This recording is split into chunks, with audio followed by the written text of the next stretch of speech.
Welcome back, everyone. I hope all of you out there are doing well. Before I begin tonight's encounter, I just want to remind everyone that's listening, if you've had an encounter of your own with a Dogman and you would like to share your story here on the channel, you can reach out to me at any time. I'd love to talk to you and hear your story. I always leave my email in the description of the videos. This next encounter up on my list is a brand new submission. Actually, I just received this email today. I've been trying to get caught up lately, and I've been cranking out these encounters pretty quick. The good news is, as fast as I've been uploading, it still hasn't made much of a dent in my inbox. The amount of encounters I've received since I started this channel can be looked at in two different ways. The way I see it, this many encounters is good for you guys and great for the channel to grow. But on the other hand, the sheer amount of encounters is also a bit concerning. It's just proof that shows these things are literally crawling all through our national forest and parks throughout the entire country and in most parts of the world as well. If you just stop and think about it for a second, it's a pretty unnerving thought. Anyways, before I get into the encounter, I just want to thank y'all for being here, and I want to thank you for listening. Never forget that you guys are true legends, every single one of you. Well, it's about that time, so let's go ahead and get into tonight's encounter. Grab a drink, lock your doors and windows, hit the lights, and let's get started. Hello, Real. Hope this finds you well. We have talked before, but it's been a while and you may not remember me. If so, that's okay. I know you get a ton of stories and talk to many people. I have been following you almost since you started. Thank you so much, my friend. It's amazing how your channel has grown and continues to grow. Good for you. Congratulations. I'm going to warn you now, I have a tendency to ramble. I'll try not to do that, but I'm getting older and a little crazier. See, I told you, I ramble. Before I tell this story, I'll give you a brief background on me. I'm 59, soon to be big 60. I live in Ohio, just my cat Daisy and me. Just the way I like it. I'm very into Bigfoot, and here recently, thanks to you discovering your channel, now the Dogman. The story I'm about to tell you is very brief. It happened a very long time ago. I just remembered it last night. I don't know why I didn't think about it until now, but the mind is a funny thing. Amen to that. Anyway, this was in the spring of 1987. I just turned 22 and I was engaged at the time. My family and I were planning a trip to Tennessee to see my kinfolk, my mom's side of the family. I was born and raised in Ohio, but my people are from the South. My Tennessee family had never met my fiancé, so I invited him to come along with us. He was very excited, and he drove down there separately while my brother drove my parents down. We stayed at my aunt's house, one of my mom's 5 sisters. She lived in the sticks of East Tennessee, Philadelphia, Tennessee, a place called Paint Rock. To drive to her house is a thick, very wooded area, a large forest. While we were down there, my cousins invited everyone to dinner so they all could become better acquainted with him. We enjoyed ourselves. I'm not going to use his real name, so I will call him Joe. Joe and I decided to head back to my aunt's house so we could be alone. We hadn't had any time to ourselves since we got down there. On the drive back to my aunt's house, we were almost there when all of a sudden we got just around the bend. Joe said he had just seen a wolf. I was driving. We were in my car, which was fairly new, and having a very enjoyable conversation. Backing up a little, Joe and I were having problems. Our relationship was under a strain, to say the least. I was hoping this Tennessee trip, meeting my family, would be just what we needed to try to heal our relationship. We were getting away from everyone and everything. It did feel like we were rekindling our romance, or so I thought. Anyway, Joe and I were sailing down the road when Joe said to me, "I just seen a wolf." I said, "What?" "There are no wolves down here.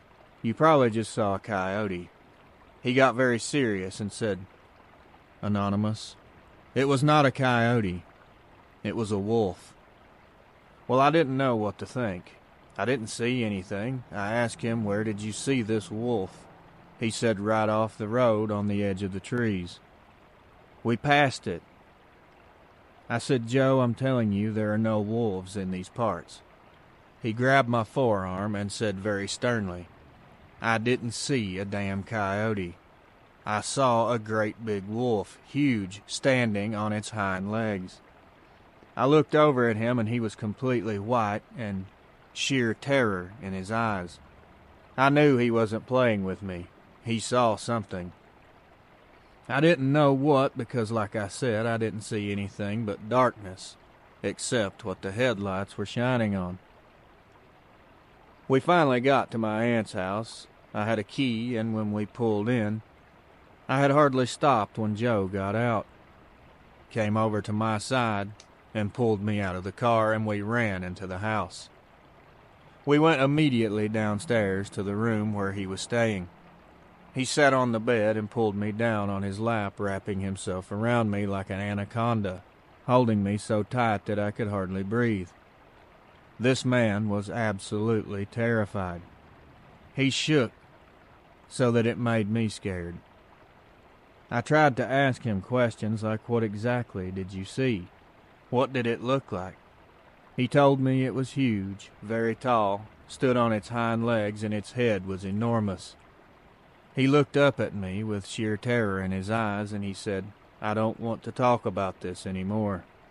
Please don't tell anyone, not your family, not anyone. Please promise me."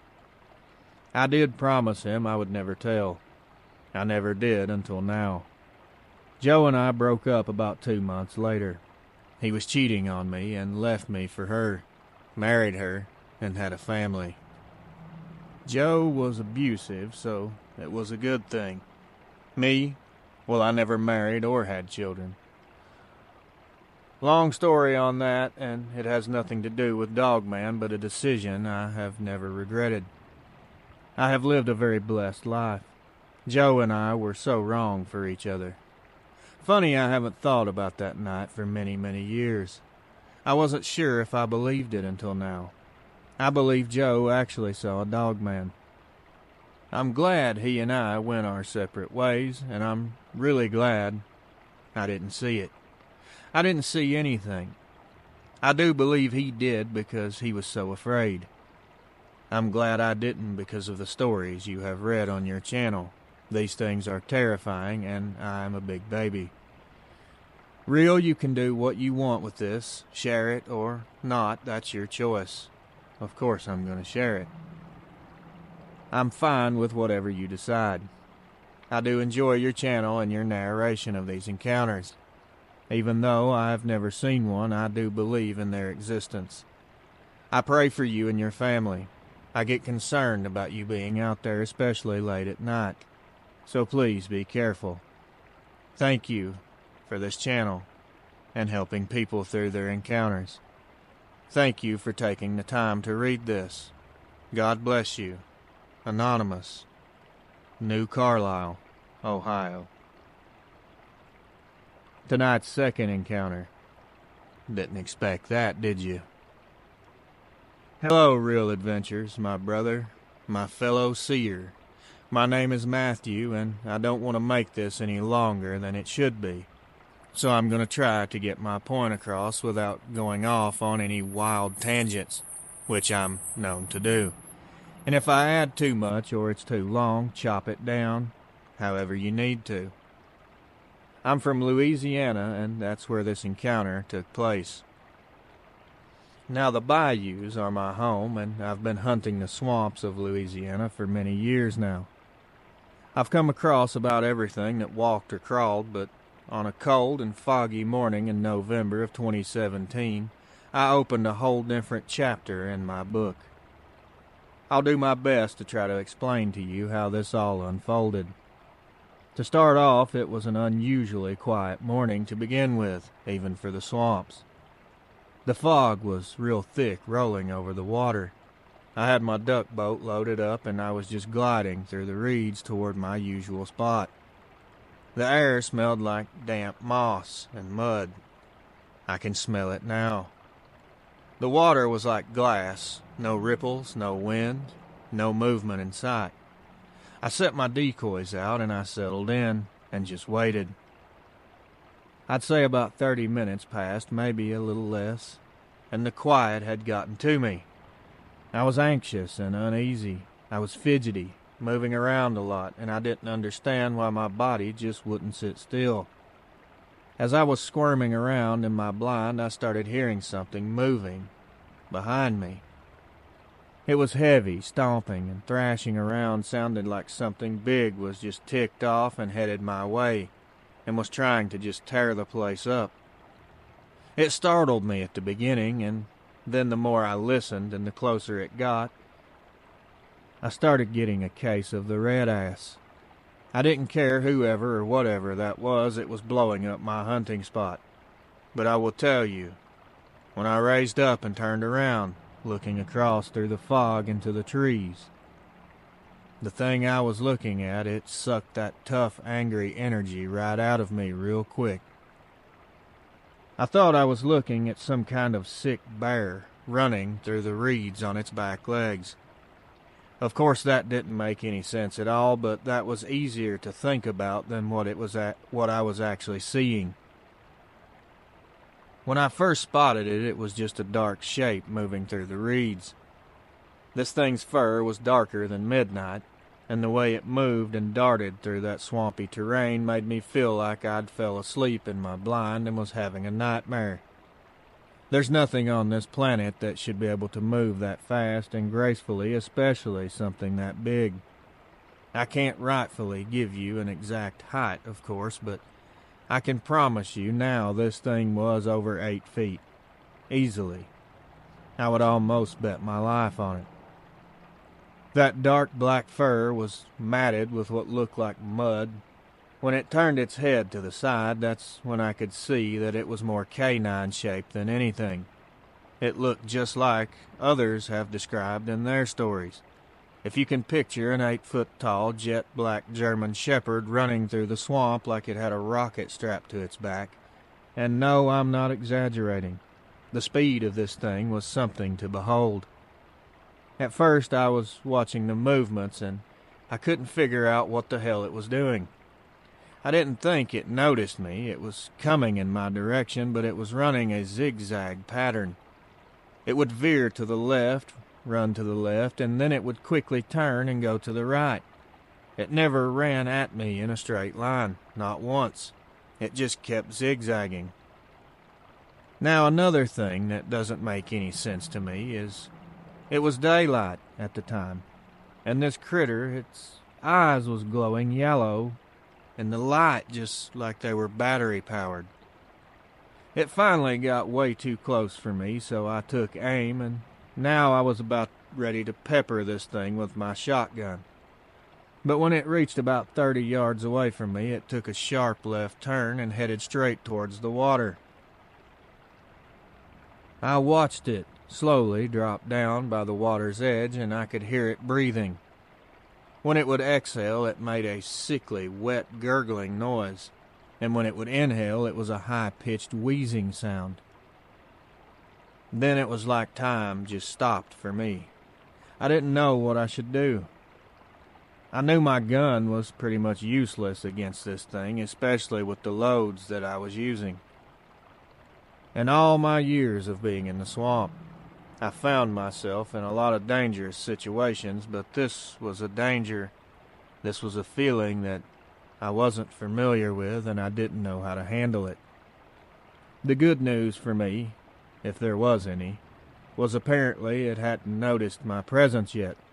I don't think I've ever heard anyone else that can say that they sit in a duck blind and watched an 8-foot dogman drink water, but that's exactly what I witnessed. Now for these supernatural believers. I don't want to offend anyone, but I've never heard of a demon or some spiritual animal that needs to drink water. Now you can chew on that one and take it for what it's worth. I'm not here to convince anyone to believe any certain way. I'm just telling you what I saw. Only a physical, living, breathing animal needs to drink water. I could also see that it had physical muscles that were flexing under the fur and the skin. He had these long, powerful arms. The way it got down to drink the water was almost like a dog would do. It looked just as strange on 4 legs as it did on 2. Its body shape on 4 legs reminded me of a big silverback gorilla. The length of its front legs made the back half of its body slope down lower than the front. That's actually a good description. Just take the biggest gorilla you've ever seen in your life and slap a giant German Shepherd head on its body, and give it about 3 or 4 inch claws on the end of its fingers, and there you go. You got yourself a dogman. Now it did also have a long bushy tail just like a German Shepherd would have as well. I didn't feel any weird oppressive feelings, or I didn't smell any wet dog rotten meat smells. He just ran down, got him some water, and I keep saying he because I did see male body parts. It was definitely a he. The whole time I thought that he didn't know I was there. I thought I had the best cover in the game and I was camouflaged well enough. I was starting to feel a little safer due to the fact that he hadn't looked at me yet. But after getting his fill of the water, he stood back up in the bipedal position. He didn't have the backwards bent legs either. The legs were exactly like a human's, just a lot bigger. I still had my gun in my hands, but it was across my lap. I was sitting down, and as I watched the thing stand, I saw his nose go straight up and he started sniffing the air. That's when I felt like I was about to be in a serious situation, because the wind was also blowing straight in his direction. I lowered my face down and closed my eyes and began praying harder than I've ever prayed in my life. After about 10 seconds of some heavy begging to God to spare my life, I slowly lifted my head, and when I opened my eyes, he was standing about 20 feet away from me, looking dead at me. He let out 2 or 3 loud grunts, and each time he grunted, he would stomp one of his feet and act like he was going to charge at me. But thank God, he never did. After he had my whole body trembling and let me know who the boss was, he just turned around and kicked up a bunch of mud and headed back in the direction he came from. This creature moved with what I would call an unnatural grace. I watched him slip silently back into the fog and disappeared into the trees. I figured that was probably prime time for me to pack up and get my little boat back out of there. The fog was still thick. It was a little difficult for me to navigate my way out of there, because I was trying to stay as far away from the banks as I could towards the middle of the water. After seeing that fella, I didn't want to get close to the banks on either side, so I was afraid he was going to come back. I made it back to the dock. I had calmed down a little, but I was still pretty shook up. I mean, anybody would be after seeing that. I promise you, if you haven't encountered one, you don't want to. It won't have the effects on you that you think. This isn't some mystical unicorn that's going to grant you some wishes. This is a dangerous, murderous apex predator. I don't know why he spared me that day, but I do think if I would have took a shot at him, things wouldn't have went the way they did. And I most likely would not be able to retell this story. That thing could have took me out without breaking a sweat.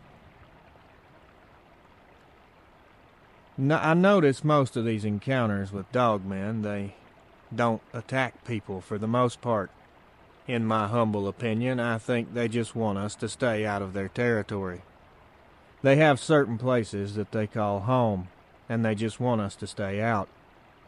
If this guy would have been aggressive or some kind of man-eater, he had the perfect opportunity, but he didn't take it. That tells me a lot about the mindset of one of these things.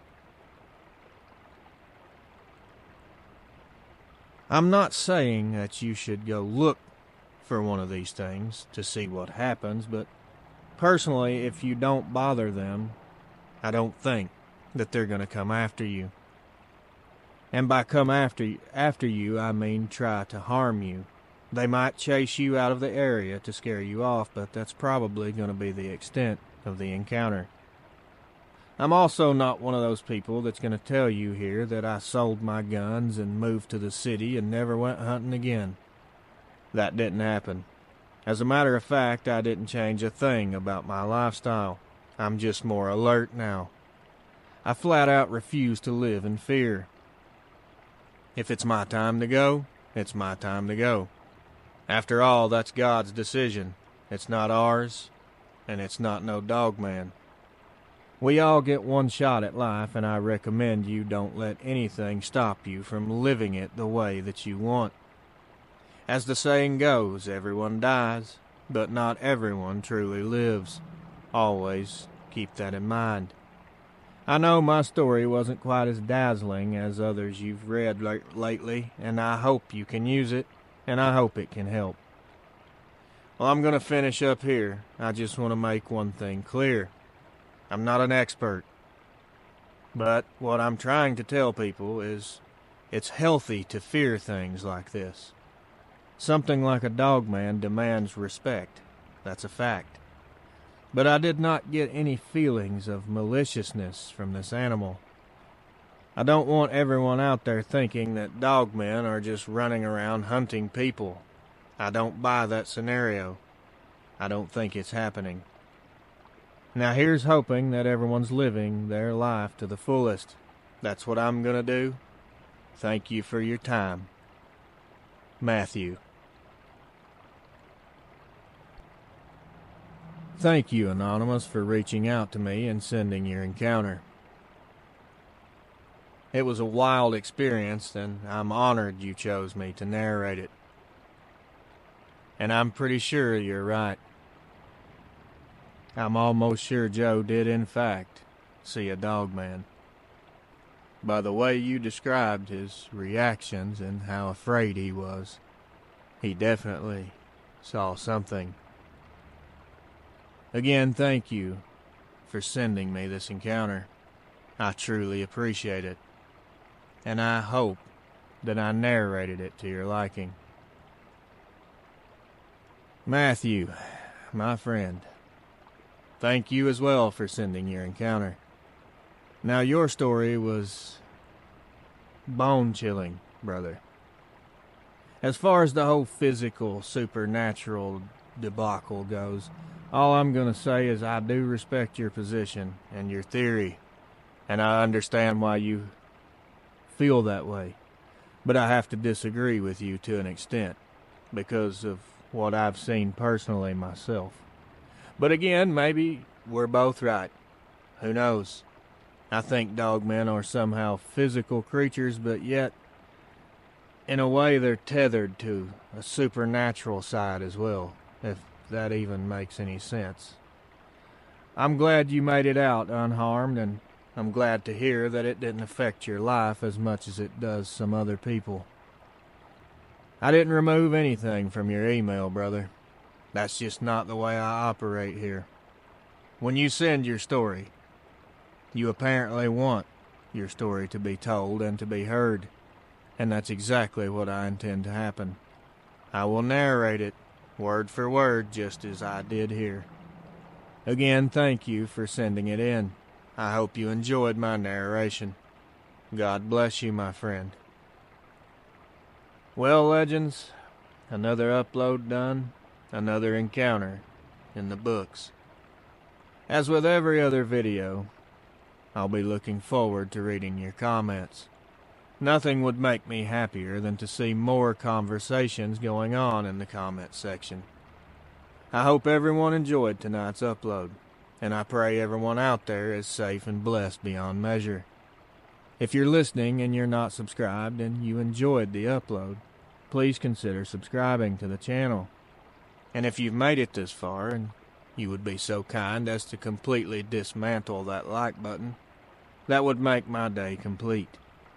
You can also share this video with anyone that you think might be interested in learning more about the creature we call Dogman.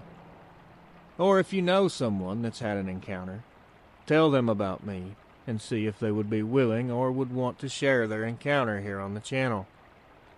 Well, that's going to do it for this one, guys. Until next time, my friends, watch over your loved ones, keep your head on a swivel, and as always, good night.